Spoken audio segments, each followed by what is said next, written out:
She was Charlie Chaplin's muse, a 1940s screen siren, and a woman whose glamorous life was as dramatic as the films she starred in. From child model to Academy Award nominee, Paulette Goddard danced through Hollywood with charm, ambition, and a trail of rumors. But who was the woman behind the satin gowns and luminous smile? If you love classic Hollywood stories like this, don't forget to subscribe to Sajjad Classic for more fascinating journeys through cinema history.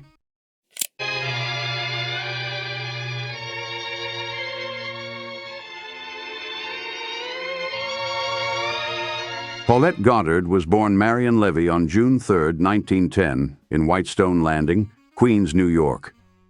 Her mother, Alta Mae Goddard, was of Episcopalian descent, and her father, Joseph Russell Levy, was a Jewish cigar manufacturer. Her parents divorced when she was young, and her father eventually vanished from her life. Raised primarily by her mother, Paulette changed her surname to Goddard, her mother's maiden name, and began modeling in her early teens to support them. She attended Washington Irving High School, but dropped out to pursue work full-time. Her childhood was turbulent and transient, moving between cities, relatives, and dreams. Some accounts suggest she exaggerated or altered facts about her past, fueling speculation about her real age and background. Paulette became a fashion model for Saks Fifth Avenue and eventually caught the eye of Florenz Ziegfeld, joining his legendary Ziegfeld follies in the late 1920s. Her radiant looks and stage presence led her to the silent film world, where she appeared uncredited in several roles. Her early film appearances were mostly minor, but her magnetic aura was undeniable. During this period, she also briefly married an older businessman, Edgar James, in 1927, but the union ended in divorce in 1930. Goddard's life changed dramatically when she met Charlie Chaplin in 1932. Their personal and professional relationship launched her into the Hollywood spotlight, with Chaplin casting her in Modern Times, 1936. The film's massive success made her a household name, and she quickly proved she could hold her own outside of Chaplin's shadow. Signing with Paramount Pictures, Goddard transformed from a comic ingenue into a leading lady, navigating genres from screwball comedy to wartime drama. Her style, wit, and elegance made her a box office draw in the late 1930s and early 1940s, and soon she was working alongside the biggest stars and directors of the era. Here are some of the most memorable films that defined her career. Each of these films helped shape her legacy in Hollywood, showcasing her talent, charm, and versatility.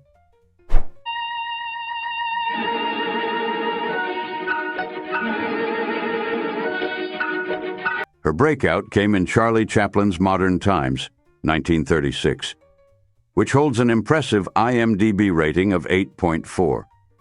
In it, she played the role of the Gamin, a spirited, hungry young woman trying to survive during the Great Depression. Though the film was largely silent, Goddard's expressive face and energetic screen presence made her unforgettable. Her chemistry with Chaplin was natural and magnetic. Critics at the time praised her for adding both charm and emotional depth to the story, with the New York Times calling her performance an ideal blend of mischief and humanity. She followed this success with The Women, 1939, a celebrated all-female ensemble film directed by George Cukor, boasting stars like Norma Shearer, Joan Crawford, and Rosalind Russell. Goddard portrayed Miriam Ahrens, a brash, quick-witted chorus girl. Despite the presence of more seasoned dramatic actresses, Goddard's sass and comedic timing stood out. Critics particularly admired her ability to shine in a large cast, often referring to her performance as scene-stealing. Her role allowed her to flex a sharper, more modern persona, which resonated with younger audiences of the time. Just prior to The Women, Paulette Goddard came extremely close to getting a role that would have dramatically changed her life, her career, and how she would forever be remembered. While the infamous search for Scarlett O'Hara involved nearly every actress in Hollywood, for much of that time Paulette was the leading contender.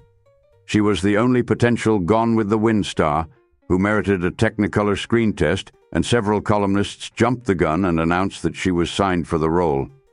and she most likely would have been if Vivien Leigh hadn't suddenly appeared on the scene on the arm of producer David O. Selznick's brother Myron as David was busy burning down old sets for the Burning of Atlanta scenes. In the same year, she starred in The Cat and the Canary, 1939, opposite Bob Hope. With a rating of 7.1, this horror comedy mystery featured Goddard as Joyce Norman, the heiress to a family fortune being stalked in a haunted mansion. It was her first collaboration with Bob Hope, and their chemistry was a hit with audiences. Goddard's mix of elegance, wit, and subtle fear was praised for balancing the horror and comedy genres effortlessly. Reviewers from Variety highlighted how she elevated the otherwise campy material with class and energy.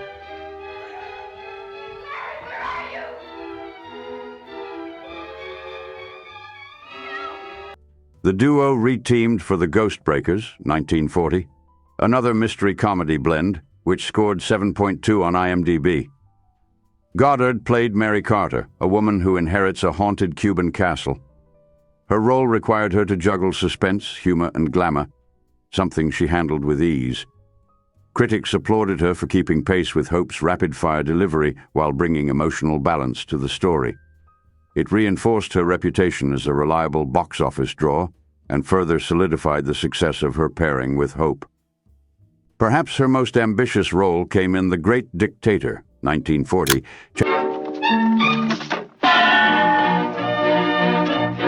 Chaplin's first true sound film.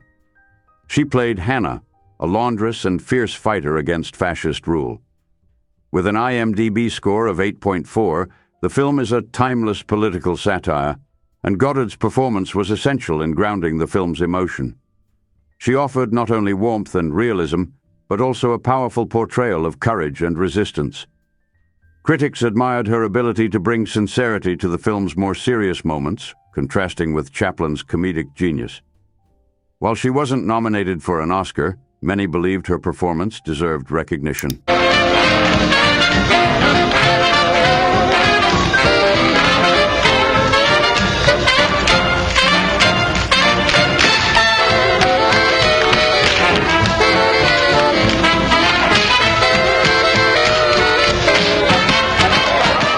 In Second Chorus, 1940, rated 6.6, she acted opposite Fred Astaire in a musical romantic comedy. Playing Ellen Miller, the smart and confident manager of a swing band, Goddard was caught in a love triangle between two musicians. Though her dancing was minimal compared to Astaire, her performance was delightful. Critics were mixed on the film, but consistently praised Goddard's bright energy and light comic touch, noting how she brought emotional warmth to a rhythm-heavy film. Her most critically recognized performance came in So Proudly We Hail, 1943, where she played Lieutenant. Joan O'Doul, a lively nurse stationed in the Philippines during World War II. The film, which has a 7.3 rating, also starred Claudette Colbert and Veronica Lake. Goddard's role balanced humor, sensuality, and pathos. Her character was flirtatious yet vulnerable, adding humanity to a grim wartime story. This performance earned her an Academy Award nomination for Best Supporting Actress, the only Oscar nod of her career. Reviewers called her portrayal emotionally resonant and praised her ability to switch from comic to tragic tones with ease. In Reap the Wild Wind, 1942, a Technicolor adventure film directed by DeMille and rated 6.7, Goddard starred as Loxie Claiborne, a fiery Southern woman who runs a shipwreck salvaging business. Acting alongside John Wayne and Ray Milland, she held her own in a very male-driven narrative. Her role was dynamic and strong-willed, and critics took note of how she injected life into the otherwise dense and masculine story. She reunited with DeMille once more for Unconquered, 1947, rated 6.8. You're not a man. You're a walking loaded rifle with one bloodthirsty purpose to kill God. You haven't blood in your veins, you've gunpowder. Where she played Abby Hale, a convict woman shipped to colonial America. Starring opposite Gary Cooper again, Goddard portrayed a woman forced to survive both treachery and frontier conflict. Though the film was criticized for its length and melodrama, her performance was commended for its strength and vulnerability. She brought dignity and charm to a role that could have easily been overpowered by spectacle. Together, these films not only illustrate the breadth of Goddard's talent, from comedies to wartime dramas and grand Technicolor epics, but also show how she held her own alongside the era's biggest stars. Her performances consistently earned praise for their charm, intelligence, and emotional nuance. While she received only one Oscar nomination, her legacy remains firmly rooted in these vibrant and enduring roles. Before we dive into the fascinating personal life of Paulette Goddard, consider clicking the Super Thanks button to support our channel. It helps us keep bringing classic Hollywood stories to life just for you. Though she shone brightly on screen, Paulette Goddard's personal life often generated just as much intrigue and sometimes far more drama. Behind the glamorous gowns and silver screen charm was a fiercely independent woman whose relationships were a mix of passion, calculation, and public speculation. Paulette's first marriage was to Edgar Neville James, a wealthy lumber tycoon from North Carolina. She was just 17, or possibly younger, her age was often a mystery, and the marriage was short-lived. Though it offered financial security for a time, it was clear that Paulette wasn't interested in the domestic role expected of her. They divorced after just 3 years. According to several sources, Goddard later dismissed the marriage as a youthful mistake. Her most famous and most controversial relationship was with Charlie Chaplin. They met in 1932 when Paulette was still establishing herself as a model and Ziegfeld girl. Chaplin was 43, she was barely in her 20s. Their connection was immediate, and she soon moved into his Beverly Hills mansion. Chaplin cast her in her breakout role in Modern Times, 1936, which made her a star. But questions about the legitimacy of their relationship dogged them both. They claimed to have married during a trip to the Chinese countryside, yet no marriage certificate was ever found. This vagueness led to immigration inquiries, as well as moral scrutiny during the conservative 1930s. When Chaplin faced investigation by the House Un-American Activities Committee, HUAS, rumors circulated that Paulette distanced herself from him to save her career. She had earlier refused to testify in support of him, creating a permanent rift. Their split became official in 1942. Goddard's striking beauty and witty charm made her a favorite among Hollywood's elite. Several high-profile romances and affairs were rumored, some confirmed, others only hinted at by gossip columnists. Clark Gable. The King of Hollywood was linked to Goddard in the mid-1930s during one of his on-again, off-again separations from Carole Lombard. Paulette denied the affair, but insiders swore they had a romantic interlude. Howard Hughes. She was romantically linked to the reclusive billionaire, known for dating many Hollywood beauties. Friends claimed they had a brief but intense fling in the late 1930s. George Gershwin. Before her relationship with Chaplin, Goddard was seen frequently with the iconic composer. While never confirmed, Hollywood insiders at the time believed they were romantically involved. Diego Rivera. After the death of Frida Kahlo, Goddard became close to the famed Mexican muralist. She even lived with him for a period. Though never officially together, their deep companionship caused waves in both Hollywood and Mexican artistic circles. In 1944, she married actor Burgess Meredith, best known today for his later roles in Batman and Rocky. At the time, he was a rising star and a respected stage actor. Their marriage was passionate but stormy. Meredith suffered from depression and professional setbacks during this period, while Paulette's career began to decline. She was allegedly frustrated with his mood swings and increasingly erratic behavior. Their divorce in 1949 was bitter and highly public. Though no adultery was cited, close friends hinted that Paulette had grown tired of playing the caretaker in the marriage. After nearly a decade of living in Europe and focusing on painting, art, and writing, Paulette married Erich Maria Remarque, the acclaimed German author of All Quiet on the Western Front. This was her most peaceful and intellectually fulfilling relationship. The couple settled in Ronco sopra Ascona, Switzerland, and remained together until Remarque's death in 1970. Unlike her earlier marriages, this one was grounded in shared artistic interests rather than ambition or physical chemistry. Friends described it as her real marriage, a union of equals. Feuds and rivalries in Hollywood. Paulette Goddard maintained a generally polished image in the public, but that didn't mean she avoided conflict behind the scenes. While working at Paramount, Goddard clashed with the legendary Claudette Colbert. Both were top-tier actresses competing for the same prestige projects. When Goddard replaced Colbert in So Proudly We Hail, 1943, it was seen as a personal insult.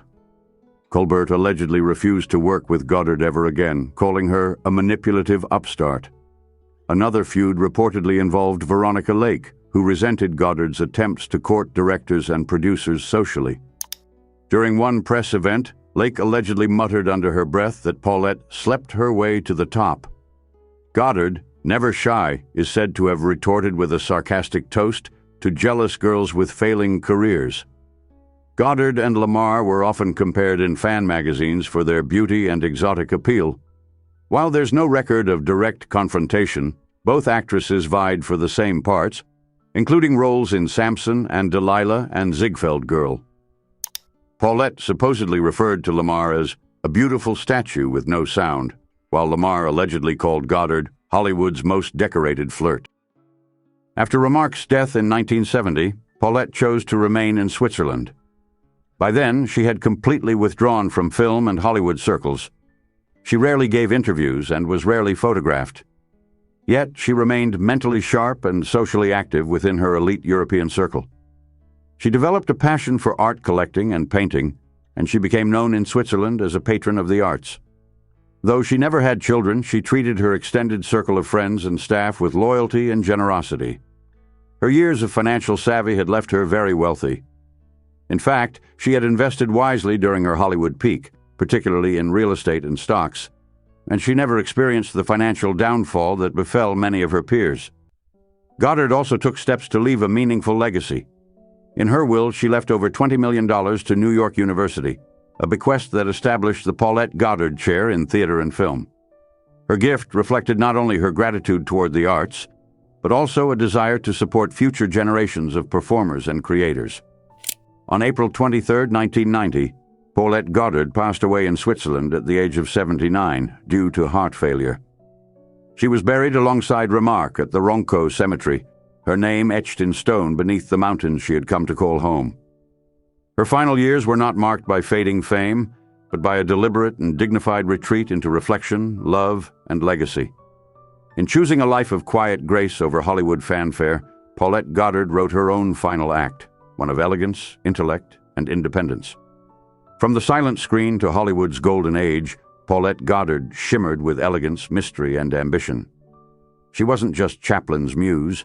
She was a star in her own right, one whose talent lit up screens and whose life was every bit as colorful as the characters she played. If you enjoyed this deep dive into Paulette Goddard's life, like and subscribe to Sajjad Classic for more classic Hollywood legends.